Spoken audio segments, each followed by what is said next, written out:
Hi, Dr. Markham. I'm Christina Treddy, and this is Jeff Everidge. And I want to thank you so much for taking the time to interview with us today. Dr. Markham is the author of a great book called Peaceful Parents, Happy Kids.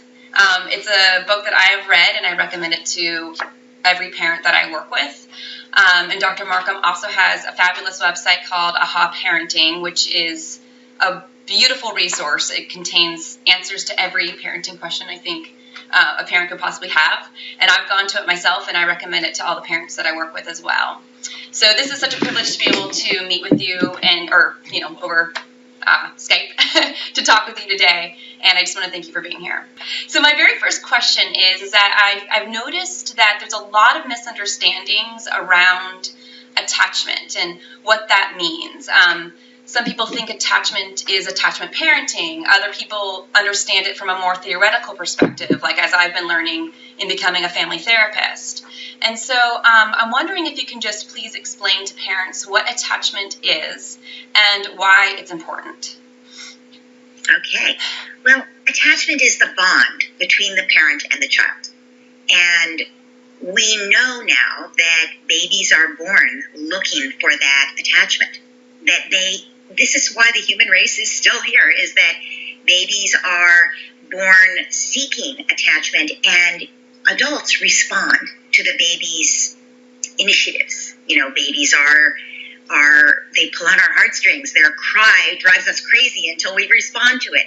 So this is how we are here as humans, is that this bond is at the core of why parents respond to children and meet their needs. And we have learned that attachment bond is at the core of every one of us, because during those first few years of life, really during the first year of life, but then the next few after that as well, we're learning how we view the world, how we view other human beings, how we view relationships. We learn both sides of every intimate relationship we're in as a baby and a toddler and a preschooler. So we know now that the attachment relationship it's the foundation of child development. And I don't think anyone in child development anywhere would dispute that.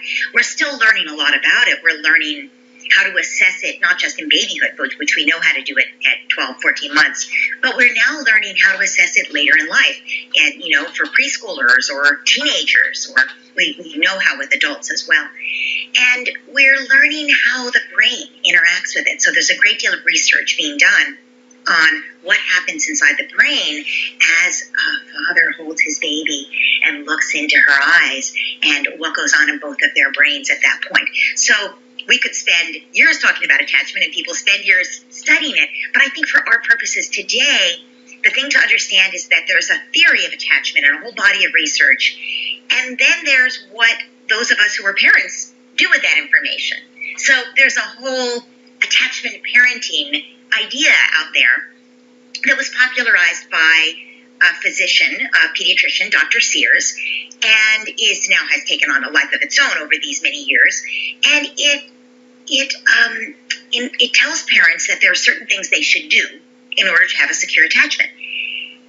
What's interesting, those things usually would be listed as maybe we need to wear our babies as opposed to pushing them in a stroller. We need to sleep with them. We need to breastfeed them instead of feeding them with a bottle. Those are three examples that would usually be high on people's list if they were to describe attachment parenting. And it might be that those three practices do create a more secure attachment. But here's the thing. The research is not really in on that.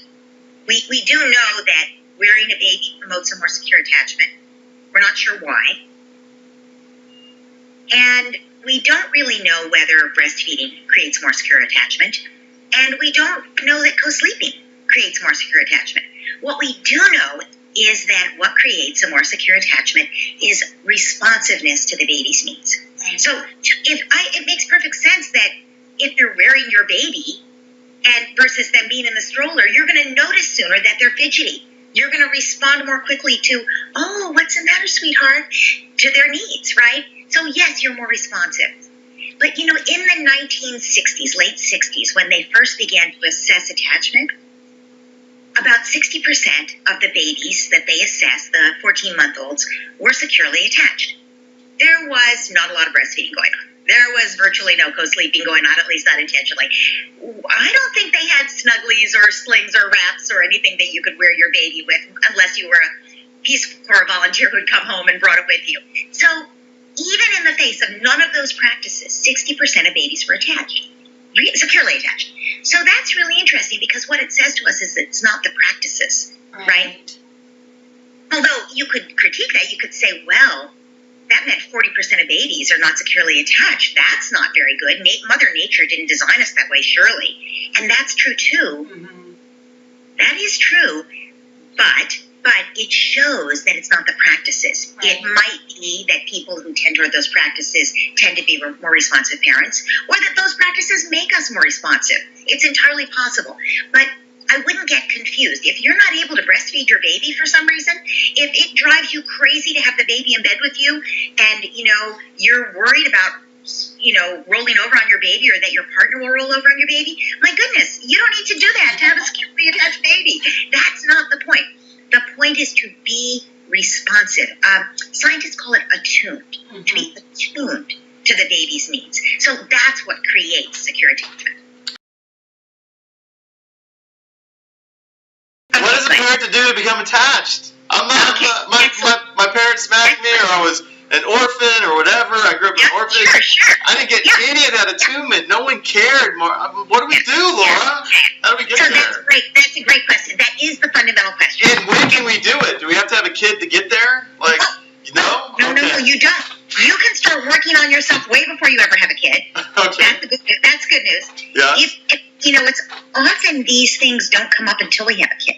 Like, I've had countless parents tell me that they were the most calm person in their workplace, but when their baby started to cry, it drove them around the bend. Right. And they went into fight, flight, or freeze, right? Which means, they wanted to run to Tahiti, at least in the other room, shut the door, or, they froze and didn't know what to do. They were in a panic, or their baby started to look like the enemy, right? So that's freeze. That's fight. So certainly you can try to do the work in advance. And here's what the work looks like that you do.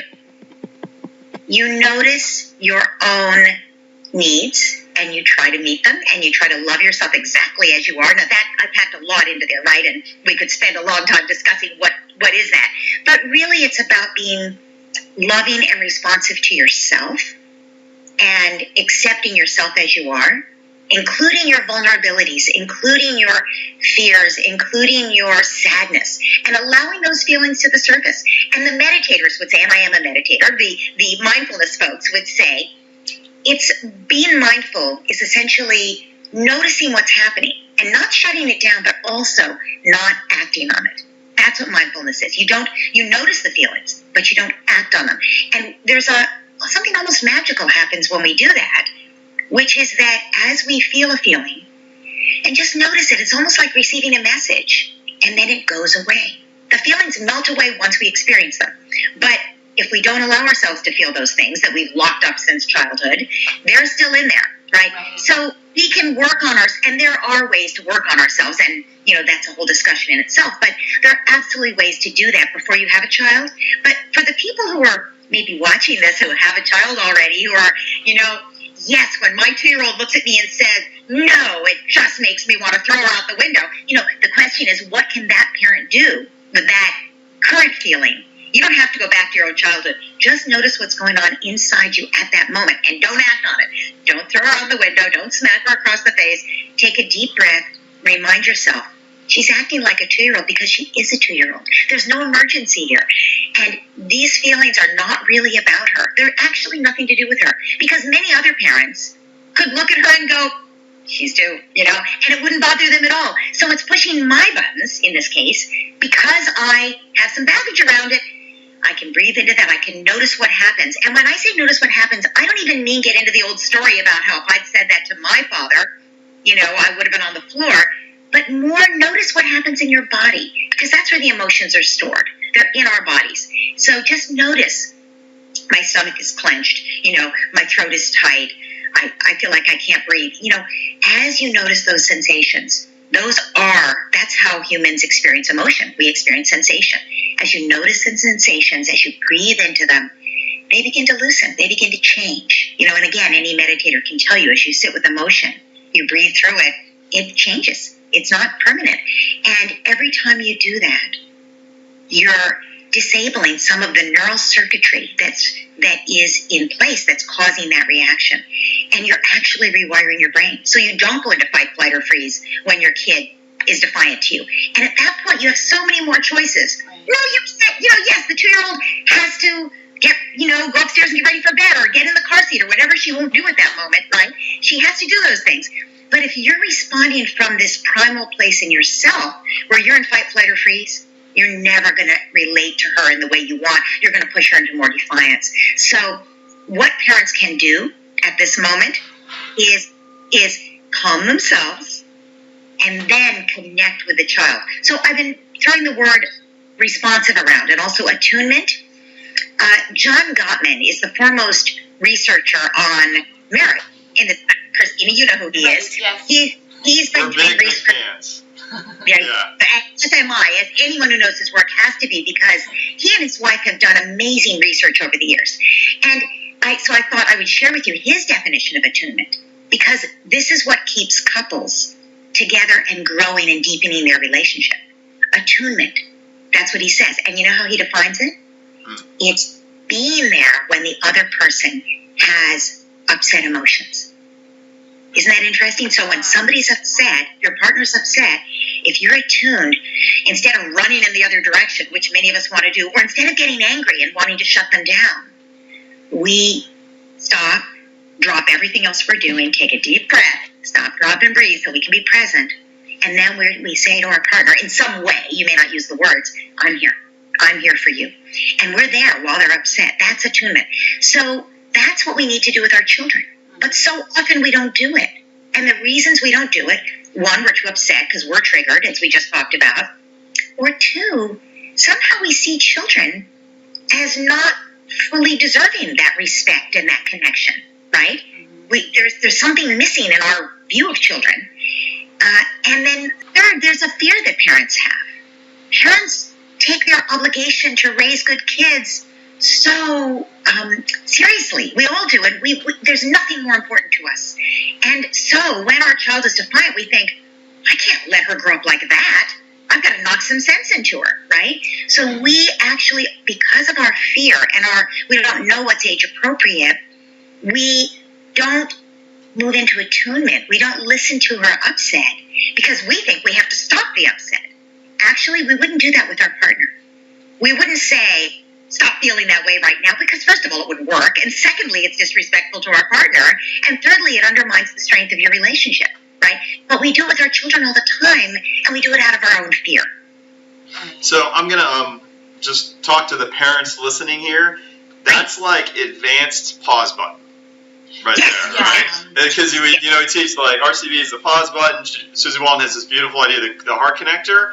And the point is to take yourself into yourself, go, oh, I'm upset, and then act responsibly as a parent and attuned and responsible for yourself, responsive to your child as a parent or to your partner or whatever. So just want to make that connection, because we're connecting a parent behavior to a purpose and a feeling, and I think that's where that integration happens.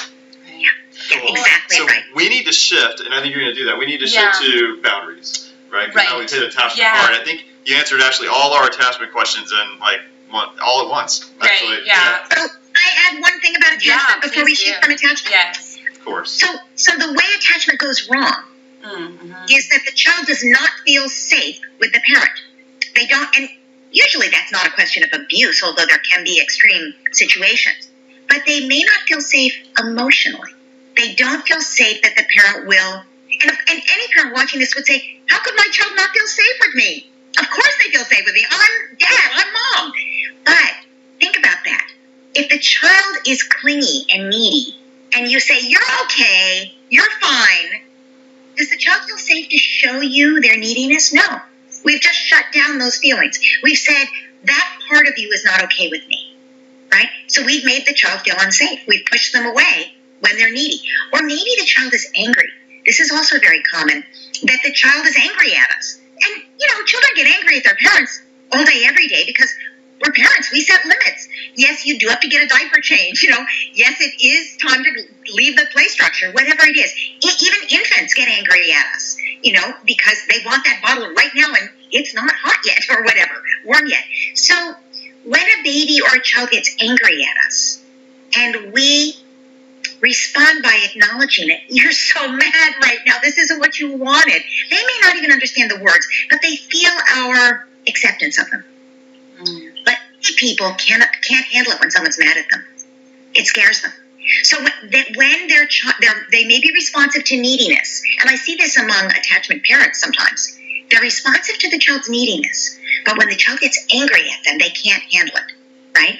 So what do? They may not acknowledge it. They may shut down. They may just go sort of passive, right, and let the child do whatever they want. There's all kinds of ways that we either shut down the child or that we stop interacting with them. We stop showing up as the grown-up in the relationship. And the grown-up is the person who, as you just said, manages their own emotions and reactions and steps up and takes responsibility in the situation to be in attunement with the other person, meet their needs, but that doesn't mean giving them everything they want. Right. So this is a great segue into, I think, the questions of boundaries. But I think what goes wrong in attachment so often is that we can't handle the child's emotions. Yeah, and I think you're so right about that.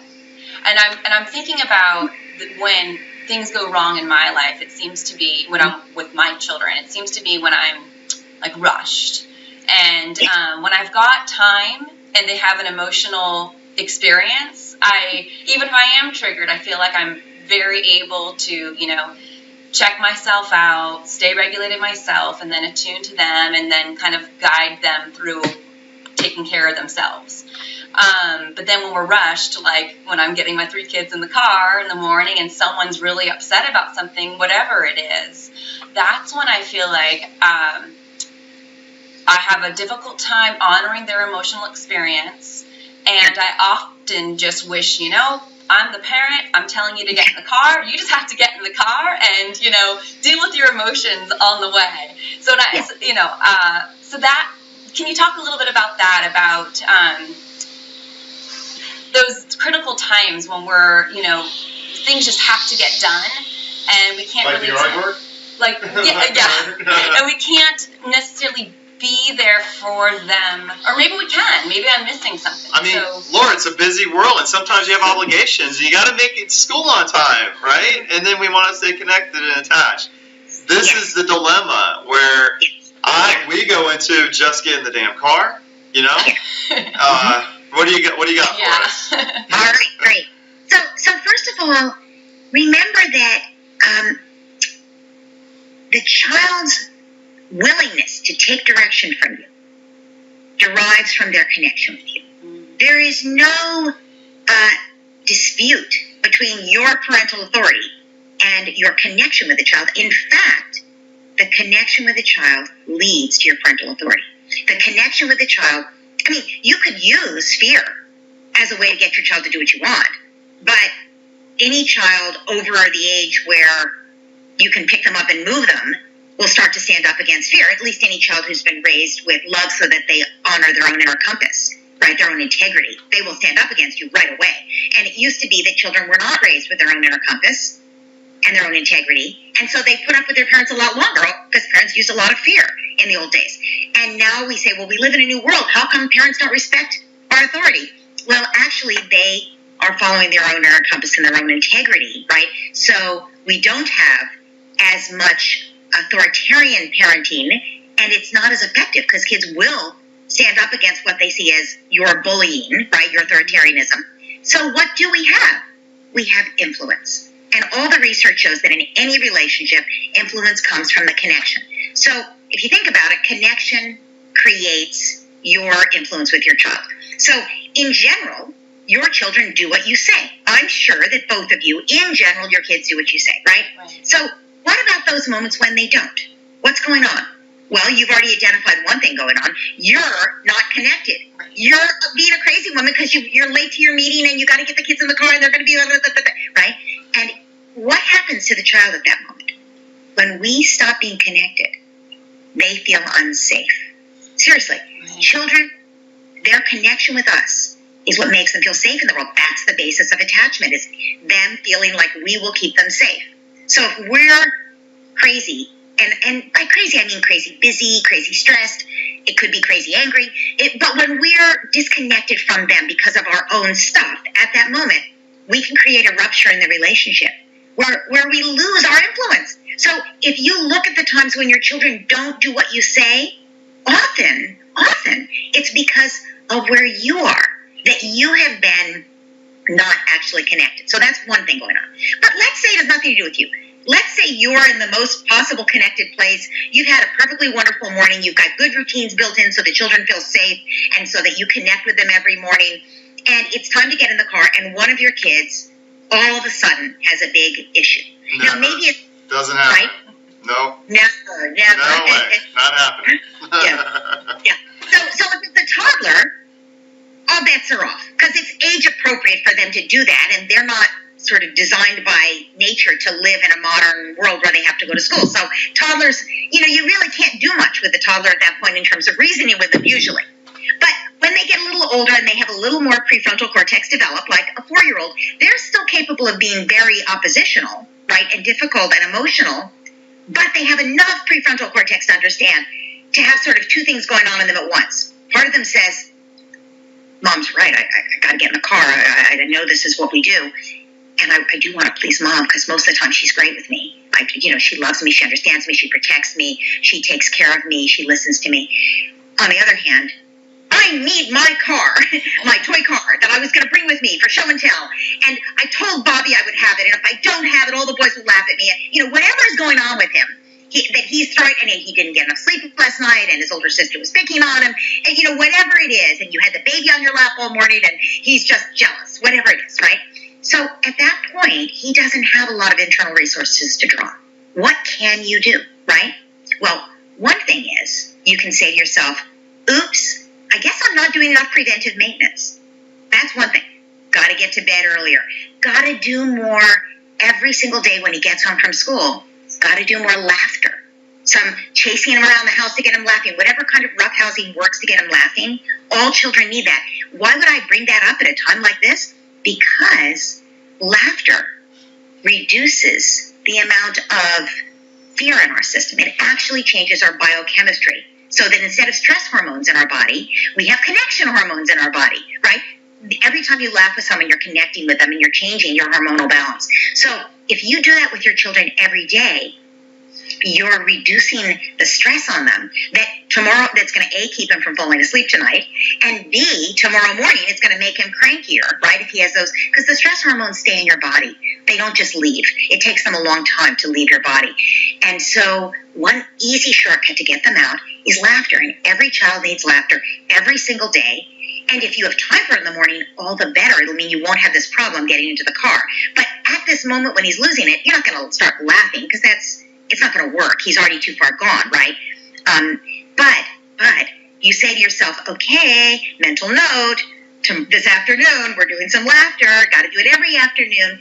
And I have 3 kids. Yeah, the baby was on my lap. Yeah, the 6-year-old, the oldest, always sort of lords it over him. He needs a little more one-on-one time with me. I'm going to have to figure out a way to do that, get the 6-year-old busy, get the baby to sleep earlier so I can spend some time with him.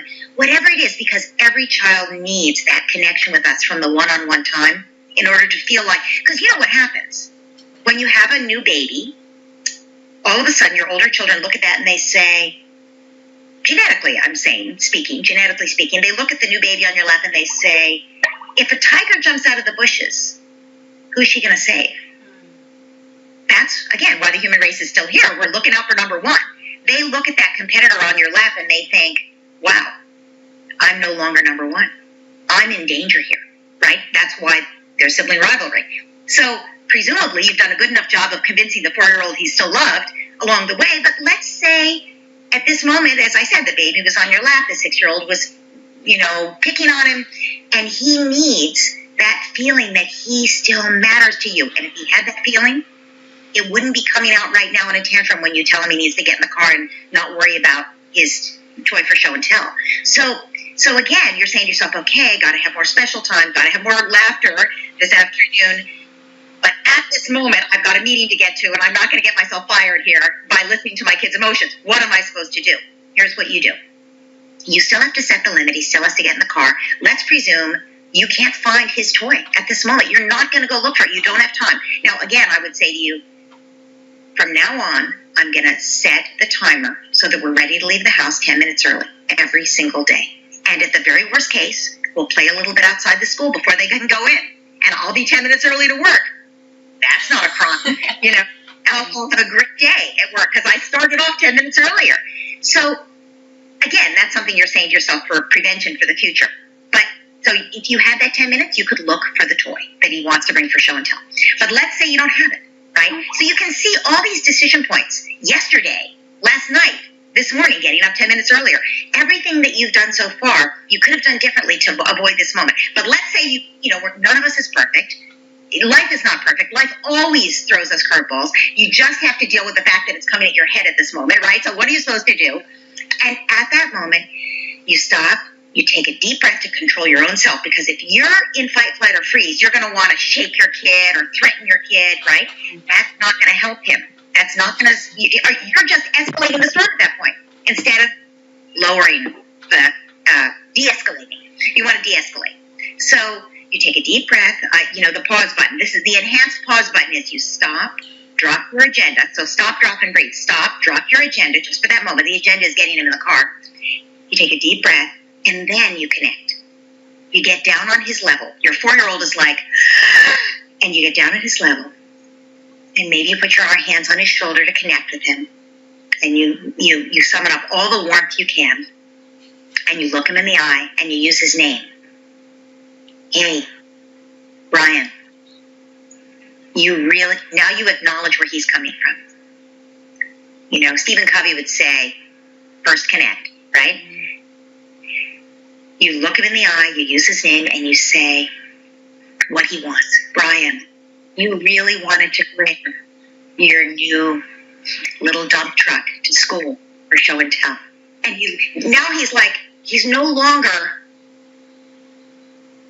in a complete freak out because he's out there alone in the storm trying to figure out where his dump truck is and no one even understands, and he's in a terrible bind that his very survival is threatened, right? All of a sudden, there's mom or dad looking him in the eye, using his name, touching him, and recognizing where he's coming from.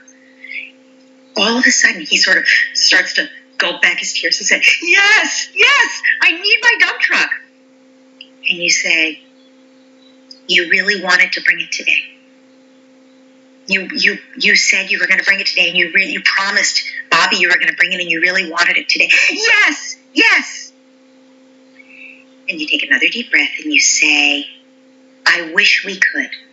I wish we could bring it today. Oh no, I have to have it now. I have to. Now you notice he just launched off into another thing, and you're wondering, oh my God, where is this going?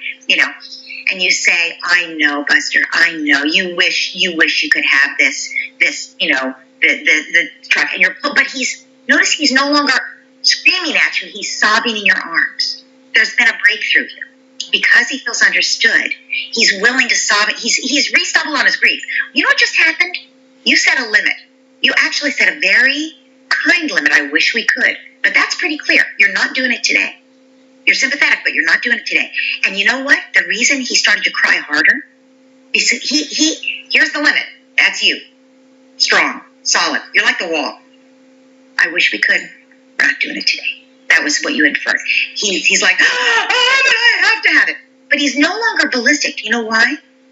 He's no longer in fight mode. Fight mode would be, I think I can move this wall. I'm going to keep at it. No, he just realized you're the wall. You're not moving. You're not going anywhere. He's like, there's a wall there. There's nothing he can do except collapse. He collapses into your arms. He's sobbing. You're holding him. You're nodding at your 6-year-old and saying, sweetheart, get your shoes on. You're holding the 4-year-old who's sobbing. Your 2-year-old hopefully was already ready to go. If not, who knows what's going on with the 2-year-old at this moment, right? But you're saying, I know, Brian. I know, sweetheart. You really wanted it.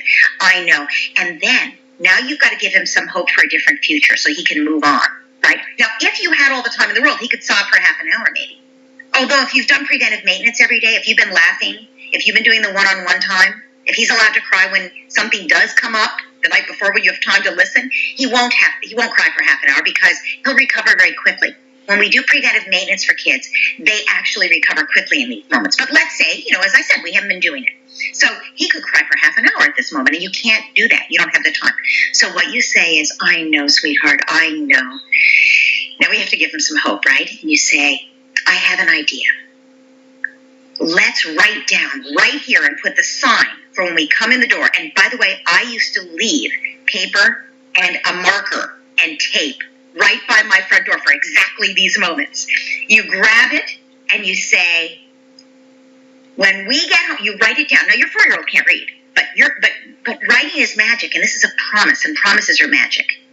And this is true for all of us, but it's certainly true for children who imbue writing with some sort of magic power.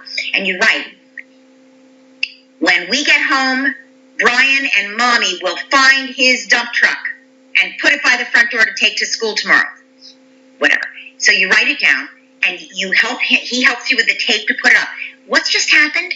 He's gone from that sort of primal part of it's the right brain emotional stuff. You've just asked him to make a big leap, which is really hard for kids to do, to use his executive function, to take the tape and help you tape it to the door. You can follow what you're doing with the writing, right? He's just shifted out of the emotional brain and into the cognitive brain. Why would he do that? Only because you're taking care of his need to get that dump truck, even if he has to delay it. You're asking him to delay. Only a kid who is a little older, like your 2-year-old, couldn't do this, right? But a 4-year-old could do it. But it's hard for them. You're giving them the support, like in this. Now, you may say, well, before I get to that, I get to what how your objection might be, let me just say what happens. Okay. Right? Sorry. What happens now? What happens right now at this moment for him? You put the sign up and he's like, but that's tomorrow. It's like, yeah, buddy, we're holding that wall. Yeah, it is tomorrow. We're going to have to do it tomorrow. I wish we could do it now. We can't. But when we get home, what are we going to do? Yeah, we're going to find that dump truck. I promise. Let's shake on it. We always keep our promises. You shake your child's hand, and you pick him up if necessary. I know he's 4 and you've got a 2-year-old too, but you pick him up if necessary to get him out of the house.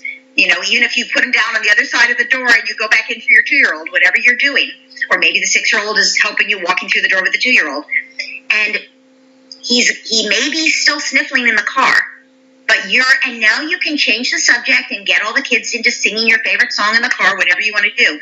But notice he's gone along with you. He's not in the car throwing things at your head and screaming about how he hates you and you never understand, right? Now, did it take longer than just picking him up and getting him in the car? Probably not, because you would have had to wrestle him into the car, you know what I'm saying, and buckle him up. But even if it did take longer, it's probably worth it. And notice, that's only the last stage. All those other places before that, you could have done something different. You shouldn't be ending up in this situation that often. So what about the times when you do just have to pick him up and throw him in the car and buckle him up and he's screaming and fighting you and spitting at you? You read my mind. What about those times? There will be times like that. You will have those times probably. Sure. The more you can keep them to a minimum, the better, because there will be pushback. You're escalating the storm. There will be pushback. And so you keep them to a minimum because you don't want the pushback later. And it's like the times you have a really, if you're screaming at your partner.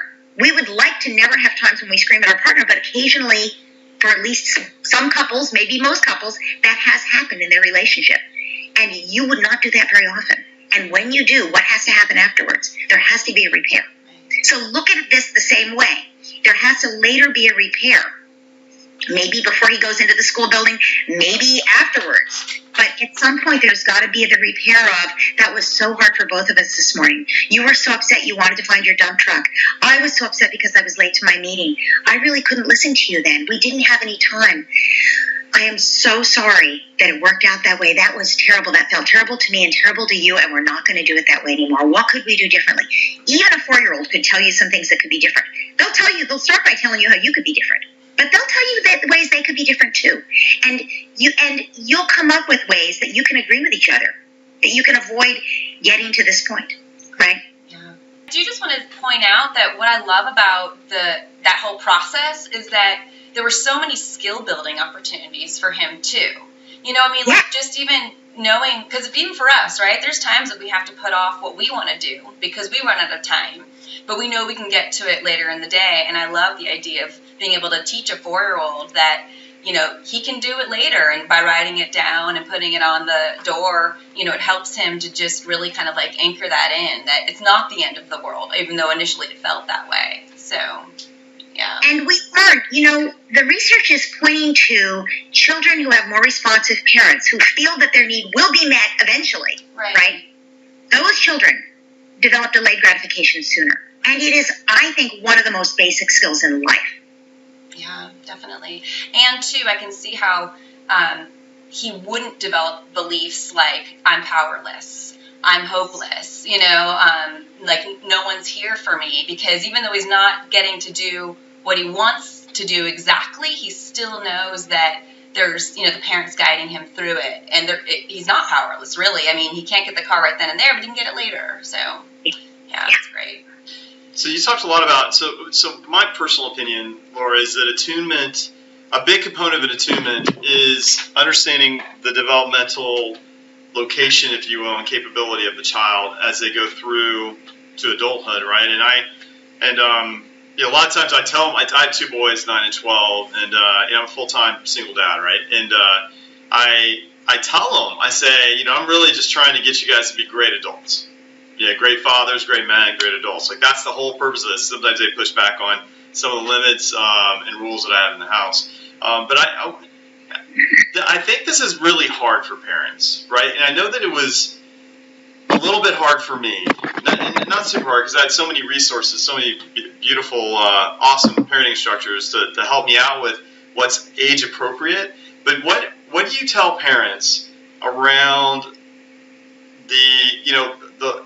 how to adapt your limits and adapt your parenting based on their age? Because you've talked a lot about 2 and 4, and that's when, you know, what we've noticed is, man, right before you're born, you care about that birth, right? Right before your baby's born, you really care about how the birth's going to go.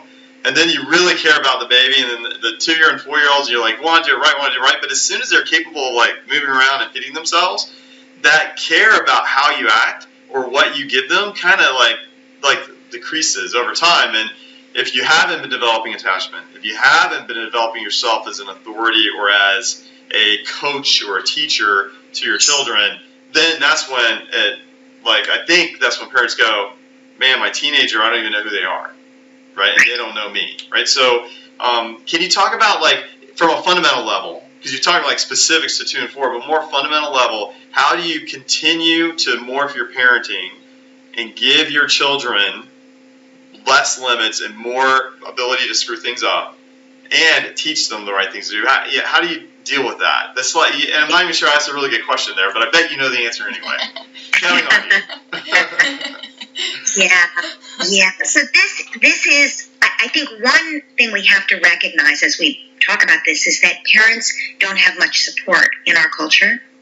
And all of us are stressed out. As you said earlier, it's a busy life. We all get stressed out. We take it for granted that life is stressful. And so we end up snapping at our kids without even realizing that we're undermining the relationship. We're told to punish kids to make them do what we want when they're 2 and 4, or 6 and 8. And what that leads to, again, is an undermining of the connection and of our influence with the child. So the kids who are punished more severely become better liars sooner, right? Maybe they're good liars by that time they're 8.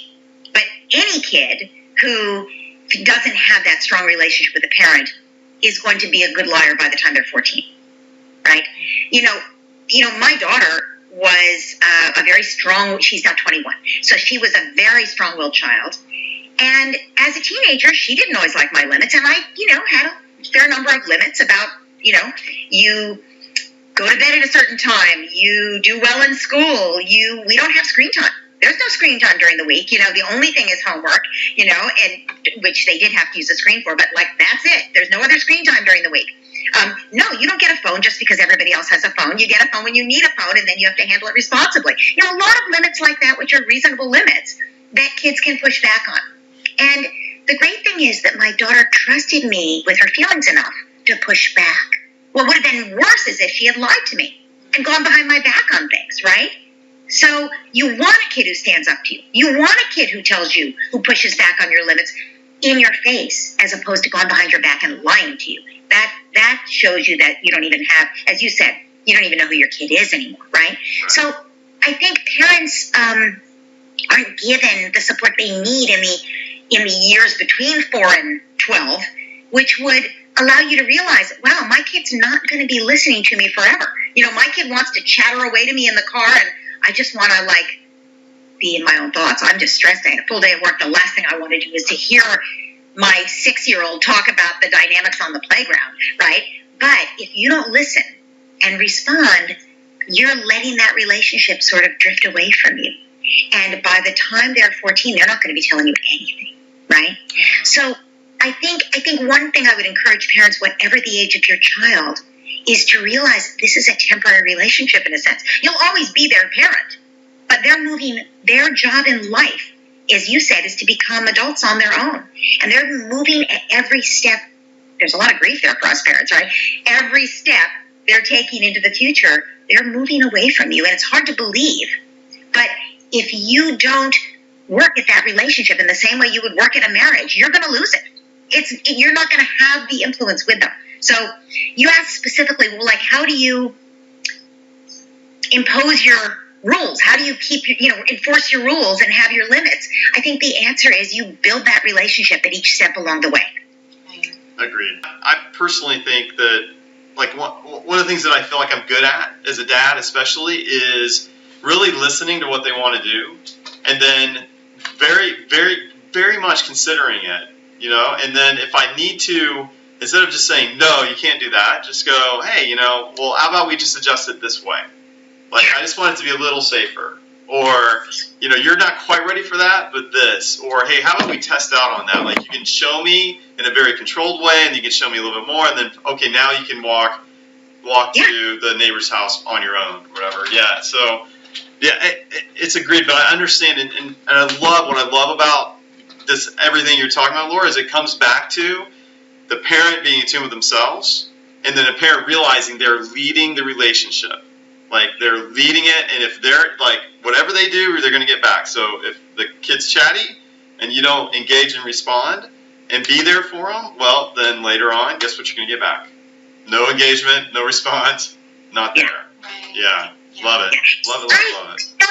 Parents are exhausted. Parents are depleted. You can only give what you have inside. So whose responsibility is it if you're exhausted and depleted? Yours. It's not the kid's responsibility, right? They didn't ask for this relationship. You invented the relationship and brought them into it. And so I encourage parents. I'm not saying I don't care that you're depleted and exhausted. I care tremendously, because you can't give to your child unless you feel full inside. There's no emotional generosity there. So it's your job as the parent to take care of you. It's your job to step up as the grown-up and give to yourself. Giving to ourselves, I think, is where it starts. And every parent can notice what they need to function at a higher level, where they have more emotional generosity. Right. Nice. Yeah. Awesome. That's beautiful. Yeah. I just want to thank you so much for your time with us today, and just so awesome.